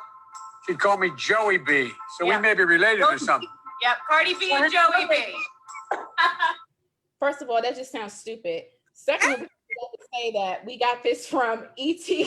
This is from YouTube. So this clip came from Entertainment Tonight, but I already cited the copyright disclaimer thing. Now listen to this. This is a mess. Cardi B gives Joey B the third degree.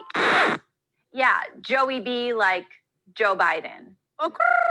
The 27-year-old rapper covers the September issue of Elle, and in an accompanying feature, Cardi also sits down with the 77-year-old presidential hopeful for a Zoom chat, where she revealed her biggest concerns ahead of the 2020 election. I, of course, want free Medicare, and this is why it's important to have free Medicare, because look what's happening right now. You see why we should have been have free Medicare for a long time. I, of course, think that we need free college education. We're going to have, if I get elected president, free college education for 4 years of college, flat out. Anybody with a family less than 125 grand, you're going to get a free education. Everybody gets free education for community college. Naker, what is you talking about? Thank you. Like, who the hell makes less than 25 grand? So look, a baby. I pulled it up. I don't know if I like the music and like the things in between, but we can keep playing. I'm gonna just keep playing it. Y'all make sure y'all hit this broadcast. See, they get my nerves all worked up. I was all calm and zen talking about law of attraction. Now we gotta talk about this foolishness. All right, here we go. Who previously supported Bernie Sanders in the primary election, is also focused on establishing racial equality. I want Black people to stop getting killed. And bitch, did she just say that? Mm-hmm. I said it. Yeah. B word, y'all. I said the B word. I cursed too. All right. Did she just say that in a way where she was just cracking up laughing? I'm going to rewind that again. You know what I'm saying? She's sitting there talking to Joe Biden and making light of the fact that Black people are getting killed. Ooh. But she represents Black people. That's what I was talking about. Women with a touch of Blackness is not doesn't represent us at all. I want Black people to stop getting killed and no justice for it. I'm tired of it. I just want more stricter laws that is fair to Black citizens, and it's fair for cops too. Cardi adds that the racial strife in the U.S. has even made some people feel like they're not even part of America. Black people, we're not asking for sympathy. We're not asking for charity. We are just asking for equality. We are asking for fairness, and we are asking for justice. That is all. We want to feel like Americans. The WAP rapper, who is also a mom to 2-year-old daughter Culture, notes that prejudice is dangerous and could be the start of a civil war. Nobody wants to feel targeted. Nobody wants animosity. We just want the best for us. Everybody wants the best for themselves, their future, and their kids' future. Racism always have existed, but I feel like right now there's just a lot of tension, and we need somebody to clean that. I'm just so tired of it. Oh, and another thing she's tired of? Current U.S. President Donald Trump. All right, look.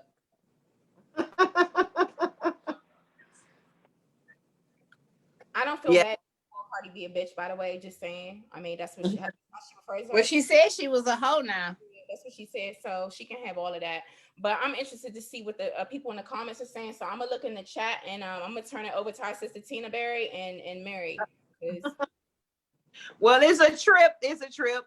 Again, thank you for coming in to Fly Nubian Queen, the network for melanated women like you, or people like you.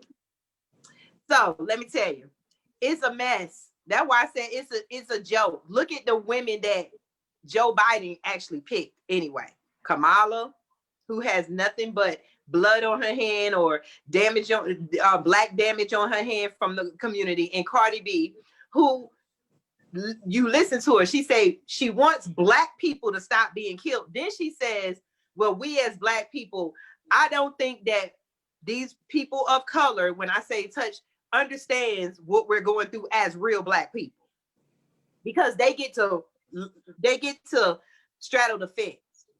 Either they're Latino or they're Black, and she doesn't represent us. And to me, it's an insult, because like I said in one of my videos, look at the people that they pick to prance in front of us to get your Black vote.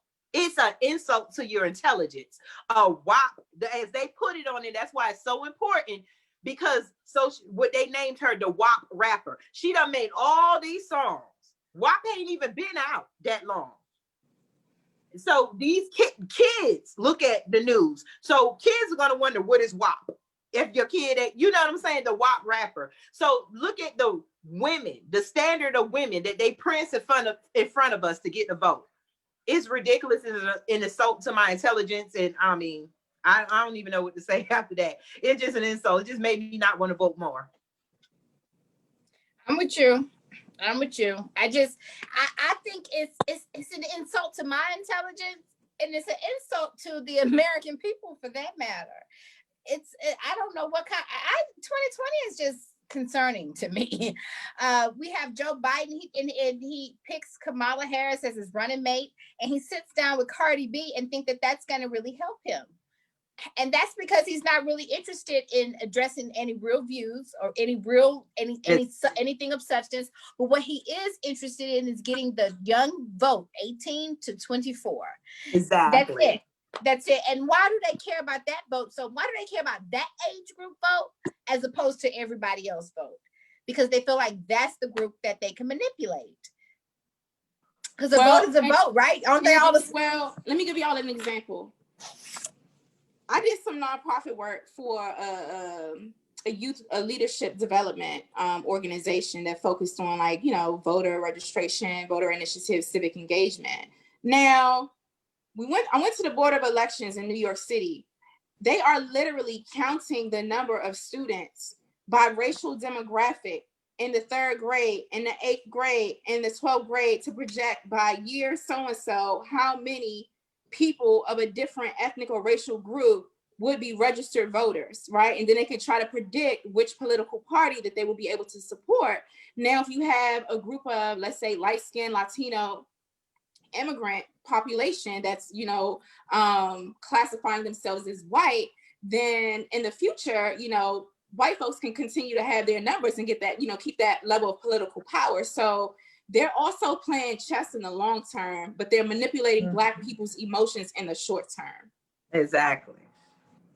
And I mean, the thing is how much more of it as an insult. They're used to always prancing a rapper out. First, they kept us out of all opportunities, and the only time they want our attention is when they want our votes. So they go to what entertains us. They're not putting out people who's going to talk to us intelligently, who's going to tell us, hey, this and that is wrong. Like you said, who's going to challenge him. They're not putting out people to get our votes. They're putting out people that's going to entertain us, to make it seem like Joe Biden is cool, just like they used to do with Clinton. Because I fell for it too. We all did. We had the whole Black people that declared he was the first Black president. Remember? And they don't look at us. They do so many studies, but they don't study how intelligent that we are becoming. That there is an insult that they use the old tricks because they think that that's what they think of us. That's how small they think of us in our mind as a whole, as a race, as a whole. And anybody, even if you like Cardi B, even if you like Kamala Harris, if you do the numbers with Kamala Harris, and if you do the history with Cardi B, you will ask yourself, why the hell is he prancing these people out in front of us to get my vote? That just made me want to turn and not vote, you know, because it's an insult. You know, it's like kids are watching, we telling our children to vote, and you got Kamala Harris, and you making our Black kids forget the atrocities she has done to Black kids and families. It's like Americans are full of lies. You get them to say vote, forget what she did to your father, forget what she did to the Black families, but vote for her because she's a partial Black woman, and she's going down in history as the Black woman for vice president, but she's not representing us, and she's not trying to be funny. She's not fully Black. I don't see a Black mom, and I don't see a Black father. The pictures I seen. So we have a comment from one, and thank you, Selena Bingham in the chat, and shout out to everyone in the chat who was like, they're going in on these comments, right? So Selena Bingham says, ladies, please be careful. You have some valid points, but your comments could breed divisiveness and could cause some not to vote. A non-vote is a vote for Trump. Please be careful. Trump ain't did as much as Kamala Harris done. I mean, we got to just tell the truth. No matter what, that's the game that they always play with us. Oh, a vote for this is the vote for the other party. It was Bush last time. It's whoever is in that seat. It's not about Trump. They're trying to use Trump. And it's not about that. It's about the Democrats always getting in power. And the Democrats are the ones that have, on paper, destroyed the Black communities the most. So it's really, it's the truth is just the truth. It is the truth. And, you know, Trump has said, and it has been challenged, and it has been proven that Trump has done a lot for the Black community. And, you know, just like, if I say that, you know, oh, she MAGA. No, but, you know, the truth is the truth. And, you know, when you look at the Democratic Party, they've done a lot of damage to the Black community. And so they do the damage to the Black community under the guise of helping the Black community. Exactly. And thinking that they're just going to automatically get our vote because now they parade this Blackish vice president around. Blackish. You know? And, but, you know, and you know, and you know, some people say, well, I would rather have the devil I know versus the devil that is outspoken than the one who is sneaking, doing things that I don't know about, right? And then it has been said plenty of times that I don't even know what to believe, to be honest. I don't know if Trump is the extreme racist that people portray him out to be. I do know that he's done a lot of stuff attacking the Black community. A lot of stuff attacking the Democratic Party. And they're saying, quote unquote, that he's the one saving the children and freeing the children. And that all of Hollywood and the industry and all of these people are involved in pedophilia, which they say Trump was too. I don't really know what to believe, to be honest with you. This is what I think. This is what I know is true. I call him every day Donald J. Trump, aka the Antichrist. He's the Antichrist. I wake up in the morning, I say, okay, I wonder what book of Revelation we about to be in today, because it's here. The other thing to respond to that comment from the subscriber is that a non-vote is a non-vote. A non-vote is not necessarily a vote for anyone else in my political experience, because when I go on county committee and there's votes to say, okay, this district want to represent this candidate or not, let me tell you, people actually abstain from voting. I've seen entire communities, let me just put it that way. I've seen an entire community consistently, if it wasn't their candidate or a candidate that was delivering anything for them, that community will sit down and they will abstain from voting. The same thing that every single one of us as representatives do in Congress, be it in the Senate or be it in the House of Representatives. If there's a bill up that's up that they're not satisfied with, that they don't want to vote on, they just won't vote for that bill. Or if there's a big vote that is needed, and sometimes people will not show up to the state legislature or they will abstain from voting. That is, abstaining to vote is actually a choice. It's a political choice. And it's saying, I'm not endorsing this or that. I'm going to hold my vote until I get what I want. And so I've been very, very committed to and very, very consistent to saying, hey, it's all about tangibles 2020. I would vote for Kamala Harris and Joe Biden. They're going to deliver on some reparations. Hey, holla at me, holla back. Give us the same benefits as every other single group gets. The LGBTQIA plus community, the immigrant or the undocumented immigrant community, exactly. the Native American community, et cetera, et cetera. My folks been here, we've been waiting online. Blood and bones, soaked in the soil of this country, okay? I'm a multi-generational, I can trace my lineage back to actual plantations, okay? On multiple sides of my family tree, all right? Don't let the light skin fool you. And we still want our tangibles. Exactly. Exactly. So that's what I gotta say about that. So do you think that Kamala Harris and Joe Biden will give us our tangibles? Heck no, they ain't even say. I highly doubt it, but guess what? I'm not gonna bow out right now. We have like 75 or however many days until the election.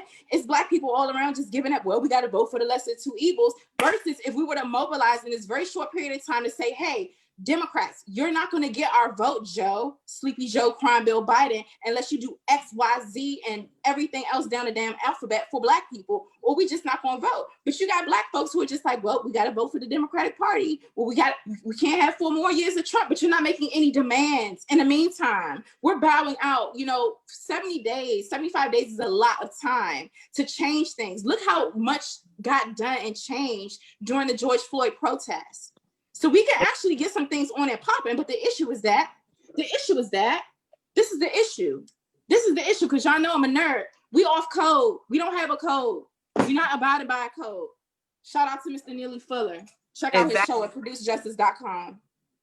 Exactly. You're right, Jay, because if we would, why everybody's saying, oh, don't because I had some of them on my some comments on my video. Don't encourage people to vote for Trump. No, the media is encouraging you to hate Trump when you're not sitting down looking at the numbers. Because if you look at statistics, Trump, before he became president, he still had what was her name? The black lady, even though Omarosa. Omarosa. His right hand. And so you got to look at the Democrats play this game. The Republicans always play their game. We know, but it's not that we need to get together and demand as the black vote together, like you saying, Jay. We need to demand tangibles. Nobody gets our vote if we'll stick together, but they are so good at dividing us. And what black people do, we don't read, we don't research, we just go with the flow. Let me tell y'all. Sorry, I didn't mean to tell you. No, you go ahead. No, go ahead, sis. No, I'm good. I'm about to blow a lid off. Let me tell y'all something. What you gotta say. You know how highly disrespectful it is for people to sit here and tell me that it's time to just go out and vote for Joe Biden. Why the hell would I go out and vote for Joe Crime Bill Biden? And then we can look at Senator Kamala Harris's record as well, right? As a top cop, and she prided herself on being a damn top cop. We've been out here in these damn streets ducking rubber bullets and tear gas and fucking flashbang grenades and shit. You know what I'm saying? Talking about defund the police. And you have two people who are running for they got the Democratic nomination. They're running against 45, the Antichrist, talking about giving more funding to the police and being pro-cop. Really? When George Floyd, Breonna Taylor, all of these people, Ahmaud Arbery, Pamela Turner, all of these people, what? Like the cognitive dissonance. So don't dare say Black Lives Matter. Black Lives Matter. We're here for the community. We want to defund the police, abolish the police, community control the police. And but we got to vote Democrat. Vote Democrat for these devils who are pro-cop, who's just going to give us more to status quo. No, that's suicide. That's genocide. And exactly. You know what I'm saying? I'm a sane African empowered Black woman. I don't make votes and choices out of fear. Vote against Trump because out of fear. No. I'm going to vote and make choices that are going to be empowering so I can actually get something. So listen, I'll vote for Joe Biden. I'll vote for Kamala Harris if they show me something, if they give me a reason to. Exactly. They got time. That's all I'm saying. So in the words of Minister Farrakhan, on the Honorable Minister Louis Farrakhan, on our brother Jay Electronica's new album, at the very beginning, there's an old speech from Minister Farrakhan who says, so for all you scared to death Negroes, sit down and shut up and let your master come out and come deal with this problem. So that's my take on it. And I don't blame you, because after all the votes over, Kamala and Joe is not going to say nothing else to us. We ain't going to hear nothing. At least we heard from Trump. At least Trump meeting with people. I'm not boosting Trump. I'm just getting common sense. You just got to use your common sense and stop using your follow the leader sense. Not saying us as people. We need to stop being played. We have to, if Trump offers me more, or Trump is coming with the tangibles, then that's who will get the vote. If Kamala Harris and Joe Biden coming with the tangibles, then that's who get the vote. If they're not coming with the tangibles, I'm not putting gas in my car and going to play this game no more. You definitely need tangibles. I mean, I despise with a passion from day one Donald J. Trump. Just in case anybody out there in the audience is, and I know that nobody's necessarily endorsing him. No. But if they did, then you know what I'm saying? I sit in rooms with Republicans, conservatives, super liberals, and all of that stuff, moderates, independents. So there's no judgment there. But what I'm saying is, we've been out here risking our lives and having our lives taken. It's literally Black people hanging from trees in 2020. Yes. Black people are dying through medical apartheid and all of this stuff with this damn virus, okay? And being abused and assaulted by law enforcement day in and day out. Why the hell would I endorse people who are going to endorse the very powers that are killing us? Wake up. But they don't know that because they're not taught to look at the history and research the people. They're taught to either vote for blue or red. And that's what we have to get out of that mode. Start voting for what's going to save your life, or understand your vote is power, and demand tangibles together. I'm voting Black. I'm here for everybody Black. I see people in here talking about this is a Trump page and da-da-da. go over to our archives and check out our content, our respective content, not just the Queen's Roundtable, y'all. And this is a good time for you to hit the like button and subscribe to Fly Nubian Queen. Check out our sister Mary Dean. Check out our sister Tina Berry. Go over to our YouTube page. Check out the rest of the queens over there too. And our iTunes page and everything like that. We're having an intelligent conversation that steps outside of the boxes of like what is required or deemed or pressed upon us by the status quo, because we are free thinking Black women. We are the voices of new Black media. All right. We don't just see things through one lens either. And we don't always, have to agree on every single topic. But clearly this is something that we're passionate about. But I think that what gets kind of crazy is that's how people are brainwashed, is when you say anything that is critical of the Democratic Party, they accuse you of being pro-Trump. Like, that doesn't even make sense. It doesn't. It's not, they're not looking at their lives. They're not looking at Joe Biden and Kamala Harris has blood on their hands. They're not looking at that. They're only looking at the hate that the media has spewed, told them to hate Trump. And Trump is a racist, but they're so focused on Trump instead of focusing on the truth. Because it's not about Trump. It's not about Kamala Harris and Joe Biden. It's about them darn senators and them House of Representatives. And if you understood, if Trump can do something, he would have had the power to do it. The president does not have power. So we need to stop playing this president game and get down to the nitty gritty and understand how our government works. And we wouldn't have to sit here and argue with each other. Folks are coming at the Black people, the Black community, as if we're supposed to be the sacrificial lambs. To save America or this country or this system from its own judgment. My name is Jade Arundel, aka Lioness Crown, and I'm not in a commitment to save Babylon for its own judgment for the horrible atrocities that it's inflicted on our current generations as well as our ancestors. And so, the Most High will deal with that. I'm not responsible for that. The other thing too is people keep shaming Black people. Voter shaming is what it's called. That's also a form of voter suppression, actually, because you're taking away the free will or free thinking of Black people, making it seem like, oh, if you don't go to the polls and vote at all, that's not what people are actually saying. That's coded language. It's vote Democrat or die, right? Your ancestors voted for you to, your ancestors, which is very disrespectful, they say die for you to vote, but they really, really mean vote Democrat. Now, keep that same damn energy for the Electoral College. Do you even know what the Electoral College looks like or who these people are, what their racial backgrounds are? But y'all coming for Black people like us on here that actually are well-read, well-studied, and out here doing work in the legal field, in the business field, in the community, our sister Tina Berry, and everything else that we got going on. So, unfortunately, though, I'm going to just stop there. I was waiting for you to give it to him, girl.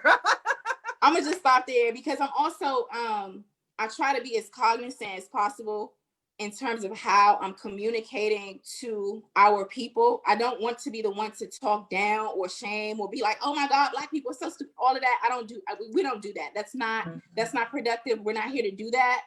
I'm here to share perspective, my life experience, some new ideas, some new questions, share my learnings, and the fact that I am still learning as well. And so when I feel myself, if it gets to that point where I'm just like about to start like going in, it's not constructive. And Miss Tina and Miss Mary, we are on code and following the works of Mr. Neely Fuller. So he says that if you don't have anything constructive to say, then it's time to be quiet. So I'm gonna go ahead and be quiet right quick. But you know what, I will say this. I've seen those same comments on Dr. Boyce Watkins page too on Instagram. And so that's just, you just kind of got to take it with a grain of salt, because anybody, we have almost 6 million followers on this page. We have everybody tapped in from, even though we say this is the page for intelligent Black folk, this is the page for all Black folk. Y'all welcome here. So silly. Everybody, and people are entitled to their opinion, and some people just be on that low vibration stuff.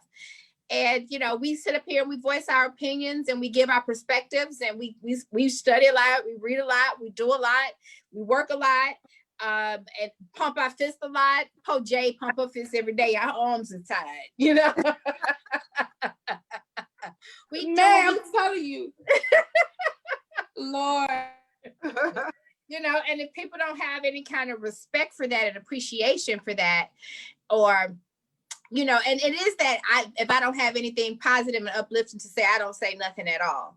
If I can't speak life into you or give a positive spin or another perspective, you know, then I'm not going to say anything at all, because my only goal is to empower you. Yeah. Everybody's only goal on this platform is to empower someone else, and to empower not even just someone else. Pause.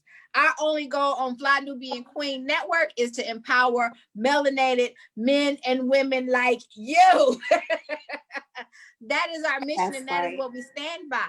So I'm here to give a whole disclaimer for all of the queens on this channel to say none of us are just outright Trump supporters. None of us are out here. We don't get paid by Trump. Ain't nobody I don't like Trump at all. I'm gonna show up. You know what I'm gonna do? I'm gonna post a picture the evening after his inauguration, when he won the nomination, me outside with a big old cardboard sign. The sign was bigger than me. It said, "Not my president." I am going in on this man constantly. 45 the Antichrist. I don't even call him Trump, for real, for real. Tune into our content, FlyNubianQueenTV.com. It's interesting. Now, here's the question that I do have for you, Jay, calling him the Antichrist. What do you think about, because he took a picture in front of a church that was with this Bible. What do you think about that? Very, very, very. I think Hitler took a similar picture. I thought it was crazy, and that image, it was interesting because I was watching that live on TV when he took the picture, but before he took the picture, he pushed peaceful protesters out the way with his damn troops. Okay, the Antichrist did. Yeah, they tear gassed them and they assaulted them. He used military forces to clear the way so he can walk across the street to the church to do a photo op. Why did he want to do a photo op? I was on Fly Nubian Queen the night before that. It was, I would never forget it. May 31st, 2020, 99 years to the day of the burning down of Black Wall Street, Tulsa, Oklahoma. That's when things were really popping off in front of the White House. That church's basement was on fire the night before, and he wanted to come the next day and say, we're going to establish some law and order. I'm the law and order president. And he wanted to hold a Bible. I'm surprised the daggone Bible didn't blow up in his hand in front of that church, because that is the church of presidents. That church has been there since the founding of America, or before the founding of America. So I thought that it was definitely like a symbolic in many different ways, like prophecy being fulfilled. Like, okay, like we're really in this. You know what I'm saying? Like this is the turning over of the old world, the old paradigm, into a new world. And the universe is also shifting from the third dimension into the fifth dimension, and some low vibration individuals and entities going to get left behind. So, you know, in moments like that, I'm just like sitting back and watching, saying, wow, look at the synchronicity of it all. But yeah, I thought that it was very, very telling that, like, you know what I mean, he's a demon, in my opinion, in my bold opinion, not my humble opinion, in my righteous opinion. He's a demon. I can dig it.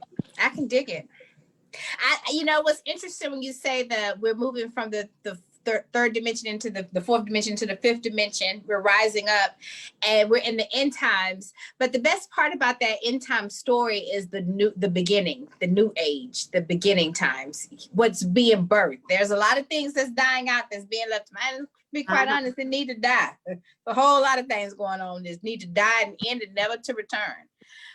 But it is very exciting to anticipate what is coming. And for me, in my mind, I'm spending, that's where all of my energy is focused, on the new baby that's being born, on how can I be a part of what's ushering in. You know, everybody plays their role, and I'm grateful for the people that protest and fight, you know, do their part, but I'm a builder. And so I'm more forward thinking, and how can I be a part of the new? How can I help usher in the new? And I think that that's where we all, yes, should be. Basically, that is exactly where we should all be, ushering in the new, focusing on how can we be a part of the new. And while they're looking to us as Black women to be the answer, to be the, what did you say, redeemers, Jade? Was the term you used to be the... I don't even know what I said. The spirit was speaking through me. You know what I mean?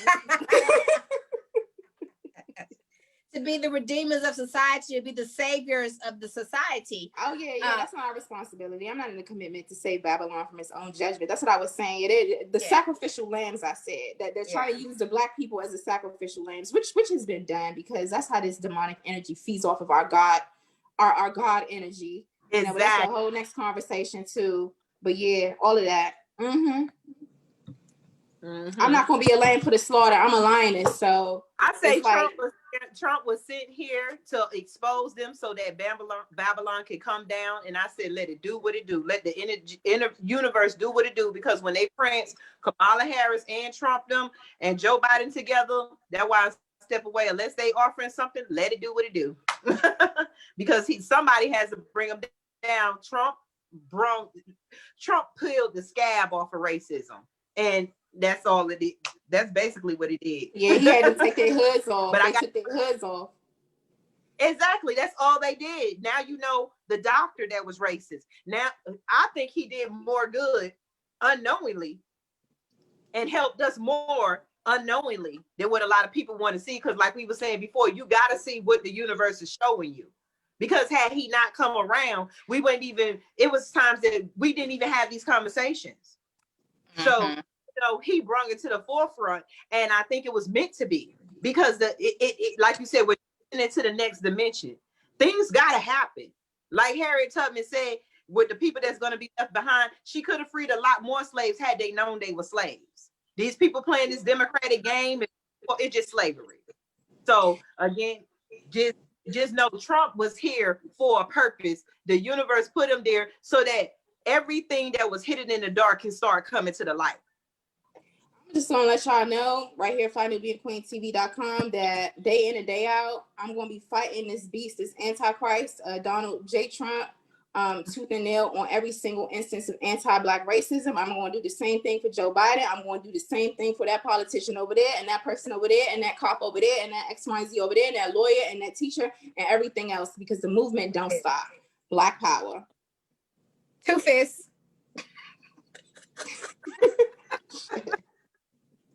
Y'all get me turned up. What time is it? We've been on this joint for a minute. A long time. We've been together all evening. You know what? I told you we should have left that Cardi B, Joe Biden story alone, but I'm glad we did. I'm glad we didn't. So who wants to close us out? Sister Tina? Oh, we still on. Yeah, we still on. Look. This is what we're going to do. Thank y'all for tuning in to FlyNewBeingQueen.com, the network for melanated women like you. This was a red hot Queens Roundtable. So make sure check out our queens, Mary Dean, Tina Berry, their content, all of the other queens' content on Fly New Being Queen. We'll be back next week. We're going to do this every week. We'll continue to hit on the good topics. Thank you for sharing and liking this broadcast. Text the word Queens to 31996. That's Queens to 31996. And make sure you're subscribed to us on Facebook, YouTube, and iTunes.